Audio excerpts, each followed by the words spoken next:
Teka-teki markiplier Laskar Wongkito Sriwijaya FC akhirnya terjawab setelah Presiden klub SFC mengumumkan merekrut Tijani Belait yang merupakan pemain asal Tunisia berusia 29 tahun yang pernah bermain untuk klub Inter Milan dan PSV Eindhoven. Dengan masuknya pemain ini menutupi kekurangan tim SFC yang sedang membutuhkan gelandang serang pasca hengkangnya Firman Utina ke Bayangkara FC. Osvaldo Lesa, pelatih SFC, mengatakan dengan hadirnya markiplier ini mencukupi kuota pemain asing SFC yang saat ini berjumlah 4 pemain.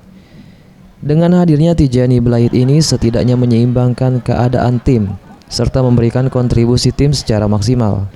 Dan untuk memenangkan laga setiap pemain harus bekerja keras dan tampil secara maksimal serta mendengarkan instruksi pelatih. Ada kartu kuning, ada kartu merah. Ya, ada timnas, pemain itu kita harus jalan, tapi masih mau 30. Semua harus kerja untuk nomor itu 30. Sudah bisa tambah. Pemain cukup bagus. Karena ada minimal 2 pemain per posisi, cukup bagus. Sebenarnya harus balance sedikit, karena ada striker banyak di gelandang, mungkin gelandang bertahan kurang sedikit, tapi kita kerja untuk adaptasi pemain. Kalau ada banyak satu sektor kurang, kita turun pemain, adaptasi di posisi kita harus tambah.